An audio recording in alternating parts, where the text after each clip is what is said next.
We interrupt our regular program to go live right here in Tehran for the weekly press conference at the Foreign Ministry. Let's listen up. Well, they've most definitely taken part in the yesterday's rally. I would like to also offer congratulations. At the same time, I would like, on the occasion of the morning ceremonies of the third Shia Imam Hussein's followers, I would like to offer condolences. Hopefully, we will be having our share of your prayers. Before we start the Q&A, let me just offer some explanation regarding this resolution that was passed at the UN General Assembly yesterday within the Disarmament Committee and International Security. Let me just offer some explanation regarding that resolution. Actually, the draft resolution that a non-aligned movement had prepared, which consisted of 3 proposals by the respective president of the Islamic Republic of Iran as the chair of the non-aligned movement. Well, last night, the draft resolution got ratified. Dr. Rouhani, during a visit he had to New York to take part in the UN General Assembly. In the ranking meeting of nuclear disarmament that was on the initiative of the non-aligned movement, he offered a number of proposals for international disarmament.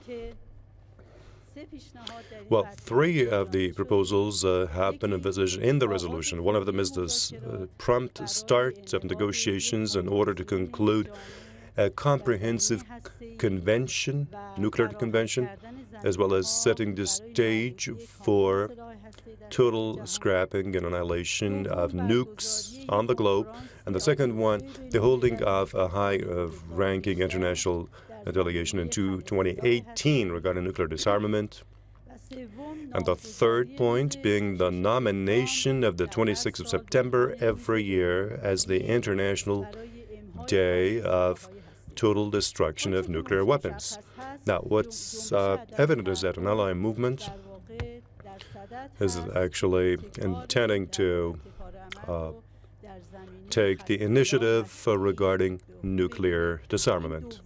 So this is the second resolution that a non-aligned movement has offered in the same connection, and attempts have been made so that the attention of the world public opinion would be attracted to the issue, to the fact that the issue of nukes today is a greater threat and is a potential menace that should be paid attention to, so that the threat compared to the threat of proliferation. So this is what is being focused on in the resolution, and we are hopeful that these proposals that are actually a kind of roadmap for total destruction of nuclear weapons on the globe will be put into effect seriously, so that the stage would be set for the total destruction and scrapping of the nuclear weapons across the globe.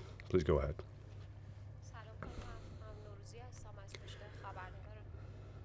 Marzieh from Reporters Club. In the wake of Saravan terrorist operations, it was announced that a delegation is going to pursue this, is going to be dispatched to Pakistan. Has this happened? And please tell us what preventive measures and practical measures have been adopted in order to prevent these. The other question is the follow-up operations of the foreign minister regarding the 2 Iranian condemned nationals in Malaysia. Where have they come to?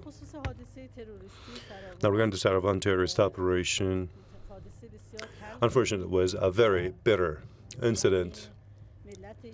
As a matter of fact, all Iranian people and all those nations who are against terrorism, they were all disturbed by this.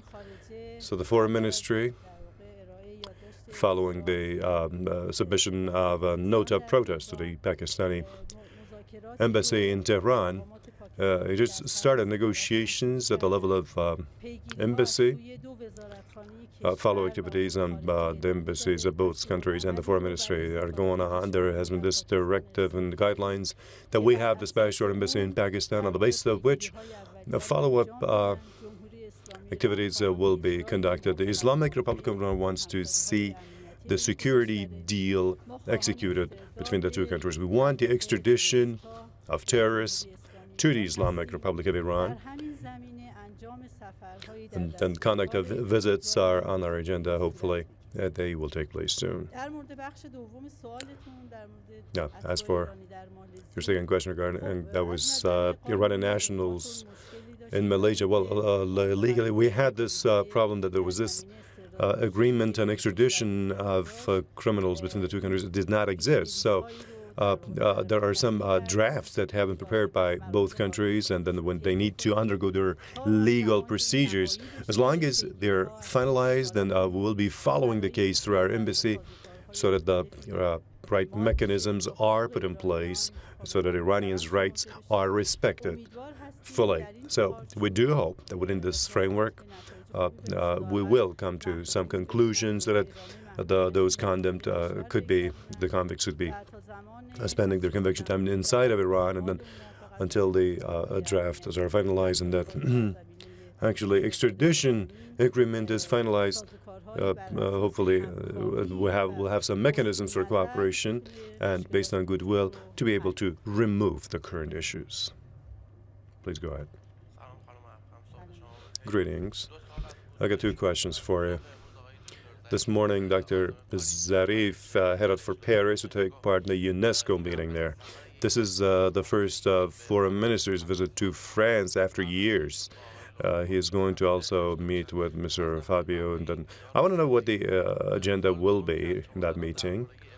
That second question regarding the revelations of Mr. Edward Snowden, the U.S. intelligence leak here, he said that the U.S. has also bugged Iran's leader to Kurdistan region in Iran years ago. Can this be legally prosecuted? Regarding Dr. Zarif's visit to Paris to take part in the UNESCO meeting, well, he's the special guest of the Leaders Forum. He will be addressing the Leaders Forum at the UNESCO meet. Well, during this special meeting, 5 heads of state and 1 prime minister is taking part. So a presence at such a level at the UNESCO meeting is an invaluable one. And the presence of Iranian foreign minister and his address and reflection of the views of the Islamic Republic and on various major cultural issues that highly influence the lives of human communities alongside each other. This is highly important. Alongside what has been on the agenda, the foreign minister will also have a meeting with his French counterpart. Well, in such meetings, usually mutual issues and other regional and important issues and some other subjects of common interest usually are paid attention to. Usually, it should be the security of the region, the nuclear story, and maybe Syria will be high on the agenda.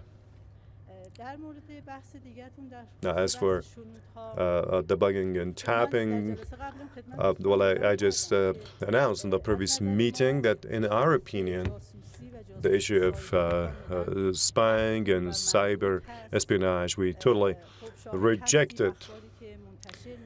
We hear in the news regarding espionage activities and operations that have been covered by the media. We hear that even the allies of the U.S. have not remained immune from this.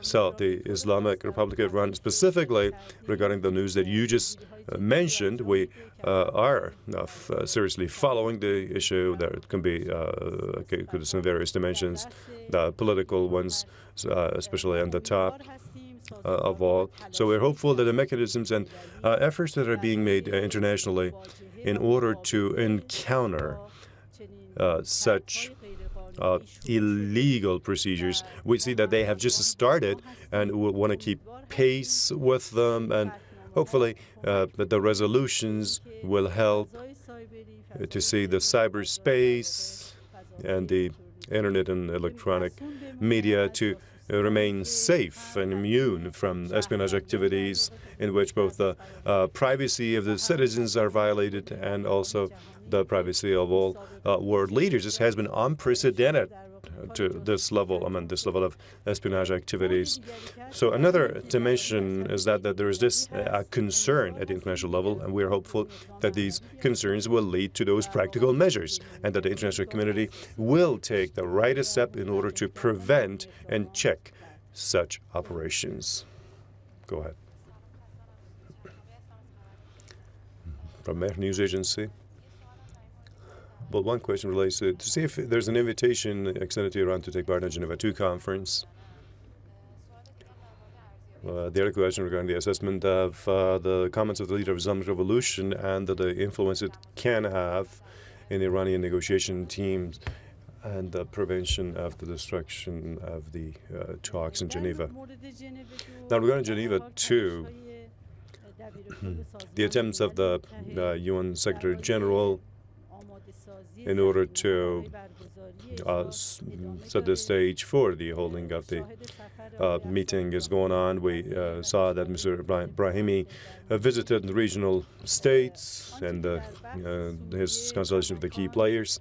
Regarding Syria, what's still a pivotal axis is efforts to try to politically tackle the Syrian crisis. Well, to that end, the Islamic Republic of Iran has always placed support behind such attempts and any kind of efforts that are conducted in this within the same range supported by Iran. Of course, there have been no invitation extended to any party as far as